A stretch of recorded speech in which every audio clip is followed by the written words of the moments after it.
बड़े साहब का कोई लिया दिया काम आ गया बेटा, बेटे को छीन लिया तो ये दूसरी औलाद की खुशी दे दी। तौकीर के आगे मैं एक सजा बन के आऊंगी। जिस तरह मेरा बेटा टूटा है उस तरह तौकीर टूटेगा, उसे कभी मौत नहीं आएगी। क्या है इस फाइल में? तौकीर साहब ने मासूमा को छोड़ने का फैसला कर लिया और डिवोर्स के पेपर भी तैयार करवा लिए, लेकिन वो अभी तक इस बात से लाइल्म है कि मासूमा भी प्रेग्नेंट हो चुकी है।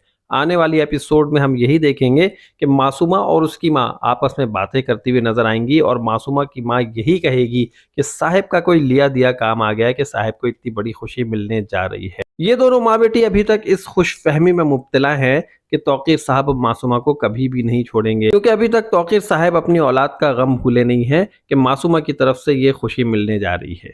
लेकिन रेहाम ने भी अपने मोर्चे संभाल लिए हैं और यही कहा है कि मैं तौकीर को कभी भी माफ़ नहीं करूंगी और ज़िंदगी में कभी भी उसे मैं सुख नहीं लेने दूंगी। लेकिन तौकीर साहब ने भी अपनी ज़िंदगी को बदलने का फैसला कर लिया है। औलाद के जाने के बाद से उन्हें इस बात का एहसास हो चुका है कि औलाद और उनकी पहली बीवी ही उनकी ज़िंदगी में बहुत अहम रहे हैं और इसी वजह कर वो मासूमा को डिवोर्स के पेपर भी भिजवा देंगे और तौकीर साहब के वकील साहब मासूमा के घर जाएंगे और डिवोर्स के पेपर देंगे। डिवोर्स के पेपर देखकर उसकी माँ बहुत परेशान होगी कि आखिर क्या है इस फाइल में, क्या है इस लिफाफे में, क्या है।